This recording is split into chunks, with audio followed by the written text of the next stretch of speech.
안녕하세요. 예, 이대서울병원 감염관리실장 김충종입니다. 예, 안녕하십니까. 이대 서울병원 심장혈관 중환자실 파트장 양정란입니다. 네, 안녕하세요. 감염관리실에 있는 감염관리 간호사 김은혜입니다. 예, 이번 시간은 저희가 이제 앞서 아마 360도 VR 동영상을 보셨을 텐데요. 그 동영상에 대한 해설을 해드리는 시간입니다. 기존의 감염관리 교육들이 대부분 강사가 나와서 PPT 같은 걸 올려놓고 이게 약간 주입식 교육처럼 돼서 대부분 이렇게 강의하게 되면 틀어놓고 딴 일을 한다든지 그런 경우가 많은데, 실제로 저희가 실제 현장에서 어떤 일이 벌어지는지 어떤 문제가 생기는지를 보여드리고 그것을 해설하는 것을 알려드리기 위해서 이런 자리를 한번 만들어 봤습니다.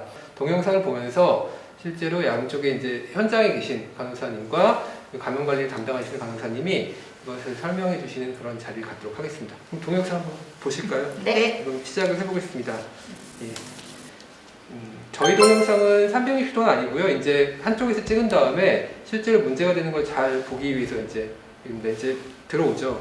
이송 기사님이 들어오고 있으시고 두 분 다 이렇게 가운이랑 장갑을 끼고 계시네요. 여기가 VR이 방이었나요? 네, 컨택트 프리커션 유지하고 네. 있는 VR이 방으로 저희가 지정을 해놨습니다. 그러니까 이송 기사분이 들어오셔서 예, 지금 이거는 아마 소변 그 홀리 도뇨관을 빼고 있는 것 같고요. 어쩔 줄 몰라 합니다. 그러다가 배에 올려놓는데 네. 이렇게 배에 올려서 이렇게 여기 보시면 뒤에도 나오긴 할 텐데요. 그 클램핑이 안 되어 있죠. 예, 계속 보겠습니다 일단. 네. 예, 그리고 이송 기사가 되게 어설프네요. 예. 한참 걸리네요. 네, 이것도 잘 못 내리고. 네. 환자를 아마 처음 이송해보는 기사인 것 같은데요. 그래서 이렇게 환자를 옮기고 간호사님은 뒤에서 이제 저런 라인 같은 걸 하고, 저긴 뭐 문제는 없나요 지금 보시기에? 네, 특별한 문제는 없어 괜찮으세요? 보이고 예. 네, 빠지지 않게 주의하는 예. 게 가장 예. 중요하다고 생각합니다. 그렇죠. 꼭 감염관리 문제가 아니더라도 사실 환자 안전 관련해서 이런 옮기는 과정에 문제가 많이 생기니까요. 예.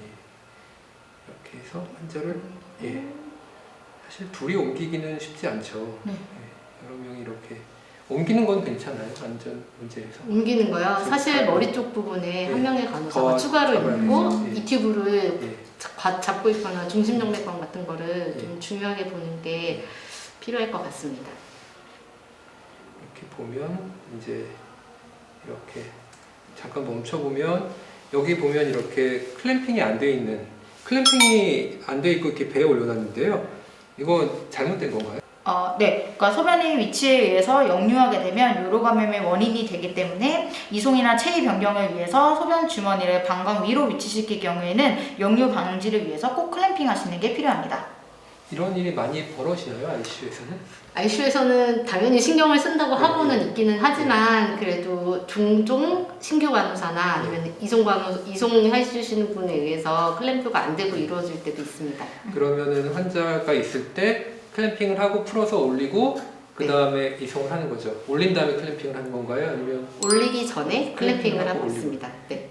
이거 말고 또 뭐 홀리 관련해서 잘 틀리는 게 어떤 게 네, 삽입할 때 질 쪽으로 이제 잘못 들어갔던 거를 다시 이제 빼가지고 바로 그냥 잘못 삽입을 한다든지, 그 다음에 이제 회음부 소독할 때 닦았던 솜을 그대로 이제 옆 부위에 다시 사용을 한다든지, 아니면 이제 뿔리 삽입 부위 쪽에 이제 오염된 문제가 있는데 그거를 이제 닦아주지 않고 그대로 둔다든지, 아니면 고정을 시행을 하지 않아서 뭐 쉽게 빠지게 한다든지, 아니면 이제 엠블레이션 할 때 너무 높게 고정을 해가지고 똑같이 역류가 된다든지, 아니면 소변을 비울 때 개인 수집 용기를 사용하지 않고 여러 환자들에게 다 똑같은 용기를 사용해서 이제 좀 약간 상행 감염을 일으키게 한다든지, 아니면 소변줄이 눌리거나 꼬여 있는 뭐 그런 문제들이 오류라고 볼 수 있을 것 같습니다. 그러면 침대에서는 환자 몸보다 낮게, 그리고 걸어 다니실 때는 어떻게 하세요? 걸어 다닐 때는 방광보다 아래쪽에 그 폴대나 그런 데 이제 고정을 해가지고 다니실 수 있게 해야 될 것 같습니다. 너무 낮아서 끌리는 것도 안 되죠? 네, 그것도 예, 안 됩니다. 그것도 안 되겠죠. 네. 예, 그러면 이렇게 일단 또 가보겠습니다. 네. 이송 기사가 이제 가운을 벗고 쓸데없이 이렇게 침대를 한번 만지고 나가는데 건데요. 그냥 나가죠 지금. 네. 네. 예. 손위생을 안 하고 나가는 예, 잠깐 멈추겠습니다. 손위생을 하고 나가야 되나요? 네. 가운 장갑을 끼고 들어갔고 장갑을 벗었는데 네, 그래도 네. 일단은 장갑 벗으신 다음에는 네. 손위생을 무조건 하셔야 되는 게 네. 맞고, 그러니까 환자의 구역에서 벗어날 때는 네. 무조건 손위생을 하시는 게 맞습니다.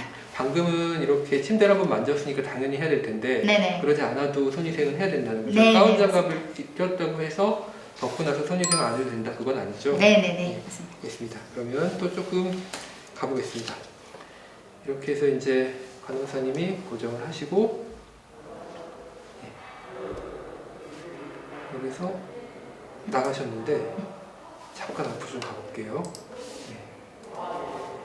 여기서 네. 원래 저는 이걸 볼 때마다 너무 아슬아슬합니다. 불편한 영상이네요. 네. 일단 환자의 곁을 떠나기 직전에 네. 환자의 사이드 레일을 올리는 것은 기본이고요. 네. 환자가 낙상할 수도 있기 때문에 꼭 양쪽 사이드 레일, 발치까지 올려주셔서 침대를 고정하시는 것이 맞습니다. 완전히 세데이션 돼서 안 움직이셔도 사이드레일은 당연히 당연합니다. 주면 되는 거죠. 네. 예, 그렇죠. 굉장히 티나게 안 올리긴 했는데 네. 불안하죠. 네. 예. 그럼 이제 두 번째 장면이고 혈액배양입니다. 저희가 혈액배양은 사실은 두 쌍, 세 쌍 이렇게 해야 되는데 시간 관계상 한 쌍만 했습니다. 그거는 뭐 네. 양해해 주시길 바라고요. 혈액배양 준비를 하고 있고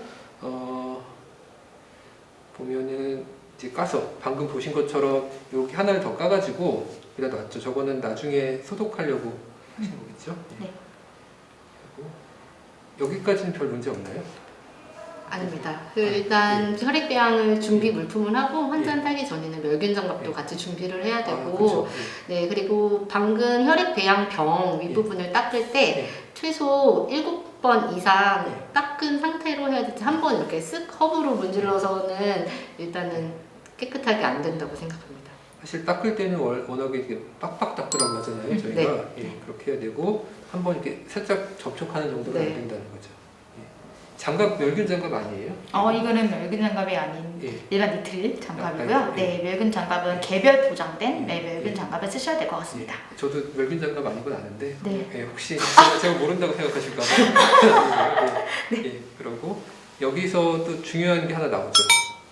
네. 여기서 허브 소독을 하고 소독을 하고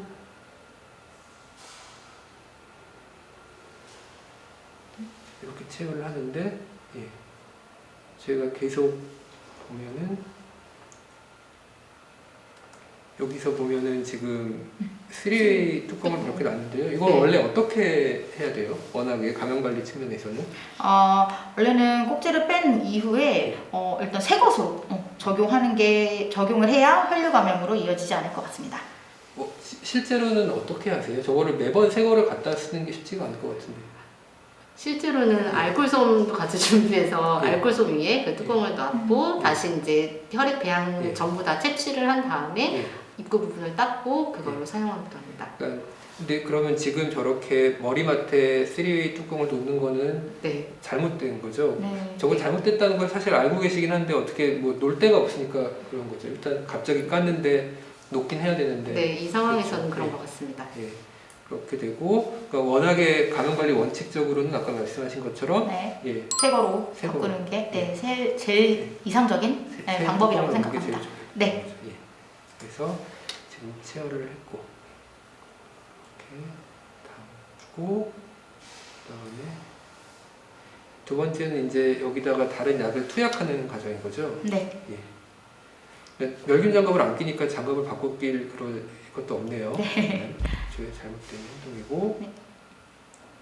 그래서 투약을 하고 투약 과정은 정란 파트장님 보시기에 무슨 문제가 있는 게 있나요? 환자 투약하기 전에 예. 환자명 등록번호를 확인해야 될 것 같습니다. 이분은 일단 개방형 질문으로 답할 수 예. 없는 분이기 때문에 예. 환자 팔찌를 통해서 확인하고 투약을 하는 것이 정답입니다. 예, 알겠습니다. 그러면 그리고 혹시 중심정맥관 관련해가지고 네. 또 생길 수 있는 우리가 주의해야 될 것들 감염 관리 측면에서 어떤 것들이 있을까요? 네, 몇 가지 더 추가를 한다면 이제 3웨이에 블러드 관리 리거지가 되어 있는 상태인데 이제 플러싱을 안 하고 계속 둔다거나 아니면 이제 TPN에 사용되는 수액 세트를 이제 24시간마다 교환을 해야 되는데 그거를 시간을 초과를 한다거나 아니면 바꾸게 되더라도 수액 세트만 바꾸고 거기에 연결된 3웨이와 그다음에 익스텐전을 교환하지 않는 것, 또한 또 카테터 삽입 부위가 우징되었는데 드레싱 교환 안 하고 그냥 둔다든지 아니면 이제 드레싱 주기 뭐 꺼지는 2일에 한번 바꾸는 거고 필름은 7일에 한번 바꾸는 거를 지키지 않는다든지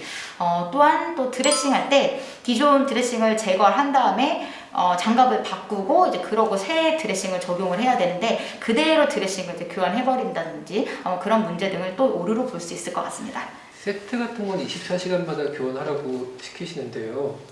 그 실제로는 이게 언제 갈았다 이걸 바로바로 알 수가 있어요? 수액 세트 말씀하시는 수액 세트. 거죠? 네. 보통 지질 함유나 뭐 약물 안정성 때문에 24시간 이내에 갈아야 하는 약물은 갈고 저희는 92시간마다 하고 있고 스위트 챔버에 날짜랑 시간을 해서 그 시간에 맞춰서 교체하고 맞죠. 있습니다. TPN 중에 특히 말씀하신 것처럼 지질 있는 것들은 균이 굉장히 잘 자라서 꼭 바꿔줘야 되고 여기 아마 말씀하신 그 드레싱을 바꾸라고 하는 거는 이런 중심정맥관 드레싱 네. 말씀하신 거죠? 맞습니다. 거기는 이게 언제 갈았나 알 수 있나요? 네, 중심정맥관 드레싱도 네. 저희 뭐 일진한 활동에 전부 다 기록은 되어 있고 네. 필요시 드레싱 위에 날짜가 날짜를 기록되어 적혀 있습니다. 있고, 네. 그리고 이게 뭐 이렇게 지저분해져 있거나 그러면은 즉시 그때 교환합니다. 네. 카테터 이거 드레싱 갈 때도 멸균전 끼고 해야 돼요? 네, 맨 처음, 그러니까 처음에 제거하실 때는 사실 멸균 절감까지는 안 하셔도 될 것 같은데 하시면 좋을 것 같고요. 무조건 일단은 그 드레싱 하실 때는 필수로 이제 멸균 장갑 사용이 필요할 것 같습니다. 실제로 멸균 장갑 끼고 하시나요? 아니면 이렇게 들어가면 장갑을 꼈으니까 장갑이네라고 하고 이제 아니면 네, 드레싱 예. 준비하실 때 예. 드레싱 준비할 예. 때 멸균 작업 챙겨서 예. 실제로 시행하고 있습니다. 잘 알고 계시죠? 알겠습니다.